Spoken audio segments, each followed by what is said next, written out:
Hey Crush, here's your video for the week. At the end of videos going forward, I'm gonna start putting in some stretches, some things you can do that I think might help alleviate certain pains and aches that people have. I'm gonna try to include these every week in the videos and go towards the end of the video. I'm gonna try to make it short and sweet and save some time for the stretching at the end. But I think there's some stretching that folks could be doing to help alleviate some of the aches and pains they have on a regular basis. Some tools I want to give you for your tool belt that you can do before class, after class, some things you might not be thinking about that might be causing certain parts of your body to hurt, that you might not be stretching, that maybe will help, maybe will not help, but just some things that we can think about, right? So stay tuned to the end of this video. I'm going to talk about 2 stretches today that you might not be considering to help your lower back. All right, first, one quick announcement. The Open is starting on Friday. For those, this is your first Open. CrossFit, I think they changed it this year where they're going to start. In years past, they released the workout on Thursday night about 6 o'clock. I think they bumped it up to about 3 o'clock, pretty early in the day. On Thursday, they'll release the workout. I think they're doing that to allow people more time on Thursday. I don't know. But anyway, Thursday, the workout will be released. So until I know what the workout is on Thursday, I have no idea what we're doing Friday. If you come to Friday Night Lights, there'll be a sign up somewhere in here. Usually it's on the whiteboard right there, that big whiteboard. Usually it's on that every year, but obviously we have some folks still doing the 75 hard, so I'm not going to erase that. So I'll find a place to put a sign up for heat times. If you come Friday night, check in with me and ask me where that might be. But the heat times are going to vary greatly depending on what the workout is, how many people here are here, etc. But all day Friday we'll be doing the Open workout, and that'll get released again Thursday. I think at 3 o'clock is what I saw. They're going to start releasing that this year. So that starts Friday. As I record this, the t-shirts are already in, so I'm going to start distributing the t-shirts as well. They came way early this year. This is great. So the t-shirts are in. All right, so really quick, the workouts for the week. I'm going to talk about them a little bit, and then I'll get to the stretch. The 2 stretches I'm going to talk about to help with your lower back. First, Monday is a team workout. The reason it's a team workout is we're going to actually put the stones to use in a Metcon format. So we're going to do stone to the shoulder. We're going to do power cleans, slam balls. So the slam ball heavy or heavy medicine ball over the bar. The intent is you'll take either a heavy slam ball or medicine ball, and you're going to put it over a high bar on the rig. So like, let's say you take the 70-pound slam ball, you can pick it up off the ground and get it over one of the pull-up bars, let it drop, get to the other side, put it over the pull-up bar. That's what the heavy ball over the bar is. And then we're gonna get out the fat bars. There's some bars in the back that are thicker, bigger handles. They don't spin very well. And we're gonna do ground overhead with those. They'll be challenging because there's no spin on the bar and they're bigger handles. So it's kind of a strong man kind of day. And we're gonna do teams of 4 or less, but it's going to be waterfall style. The way waterfall style works is you think about there's 4 stations. You can't move to the next station until the person in front of you is clearing that station. That also might mean, let's just take these first few movements. The first one's stone, taking the ground from the stone to your shoulder and put it down. The next one's power cleans, and the next one's the ball over the rig. Let's say, in that scenario, that the person that's doing the stones, or let's say the person that's doing the stones is done, and the person that's doing the power cleans is done, but the person doing the ball over the rig is not. Even though this person, the person doing the cleans is done working, they can't move to the next station yet. So that means the person doing the stones can't move either. So they're waiting on this person, which is fine. But with the 4 stations, you can't move to the next station until that person has completed that station. So there might be a time where 2 people are sitting around doing nothing, waiting for this person to finish their station. Does that make sense? So the coach will kind of go over it as well. But it's teams of 4. The point of the day is kind of play with some new stuff. The one catch is it's a 25-minute AMRAP. Every 5 minutes, the team must accumulate 50 total burpees too. Throw that twist in there. All right, Tuesday, we're going to do the power stuff. We're going to reverse. In the last few weeks, we've done some squats into jumping. Today, we're going to do jumps into heavy squats. 10 box jumps, and then rest no more than 20 seconds into a set of 3 heavy back squats. And then a Metcon of some power snatches, toes to bar, knees to elbow. On Wednesday, we have 5, we're intended to be sprint type rounds. It's rowing, lighterish, kind of deadlifts, burpees over the bar, and bike with some prescribed rest as well.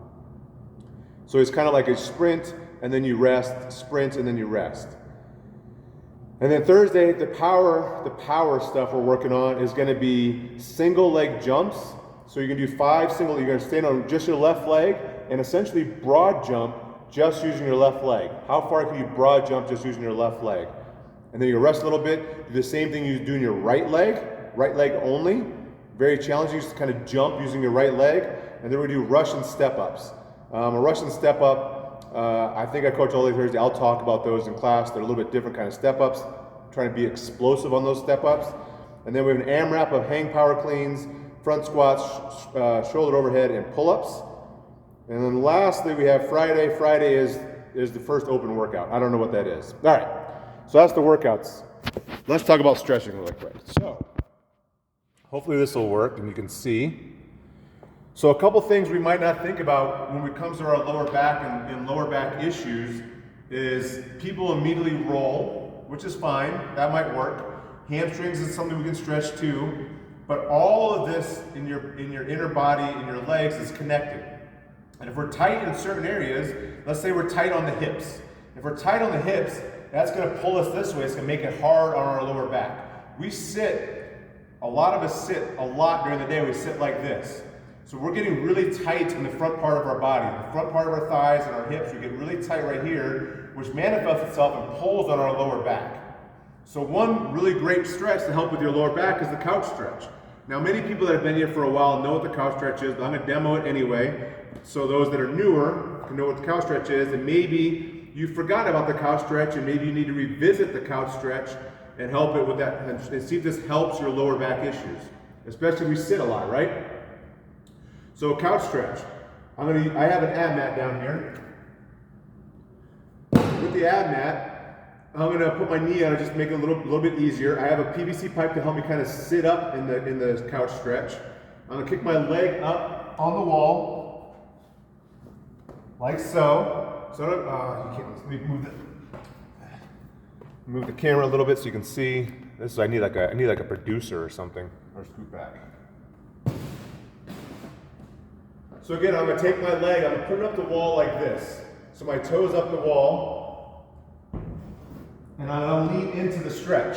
So you can't see it, I'm sorry, but the leg's up the wall, and essentially, I need to do this better. I need to be better. Let me put this lower. Let me just make it better. All right. Let's go like this. So again, knees on the mat. I'm going to put my leg up the wall like this.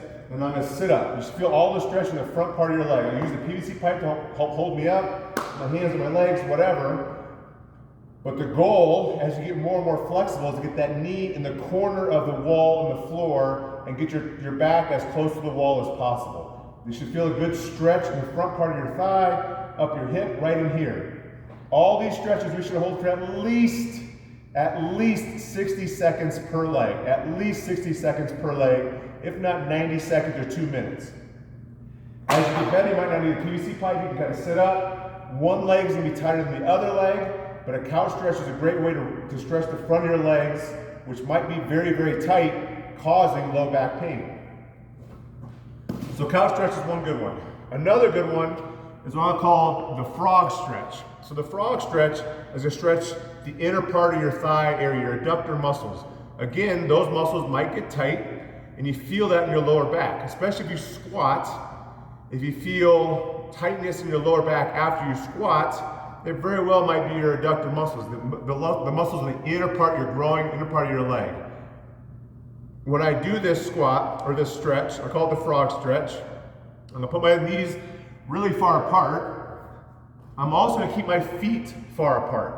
I don't want my feet to come together and touch. I want my feet to kind of stay far apart. And more mimics the bottom of a squat, if you will. And I'm going to put those feet apart, knees pretty far apart, almost like I'm doing the splits. And then I'm going to sit back, sit my hips back towards my heels, and just go and lay down. I'm going to send those hips back towards my heels, where I'm trying to send my hips between my heels, because again, my feet are far apart. And that far apart is going to really work the inner part of your thighs and help stretch your inner part of your thighs. So if we work the couch stretch to work the front of our legs and our hips, that might help tightness in our lower back. And if we spread out and work the inner part, try to stretch the inner part of our thighs, that also might help your lower back. I can't guarantee that it will, but if you find a stretch and you're really, really tight, maybe even the couch stretch might hurt a little bit, you're probably doing something that's actually beneficial for you. The saying always goes that I want you to walk up to the pain cave, we don't want to go into the pain cave. So I want you to feel a good stretch where it almost feels painful. Obviously I don't want you to hurt yourself, but if we do these stretches, if you have lower back pain, it may help with that. And when I say stretching, I don't mean stretch once a week or once every other week. If you feel really, really tight in the couch stretch, I would do it daily. You can do this very easily at home. You can do the frog stretch very easily at home.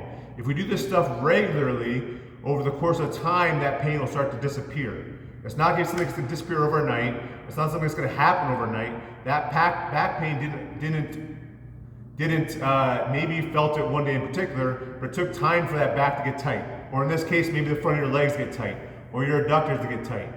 So we can do these stretches, and hopefully it'll help with that back pain. And hopefully these stretches help. And if they do, I'll keep running through different stretches for different stuff in future videos, and hopefully it helps. Have a good week, Crush.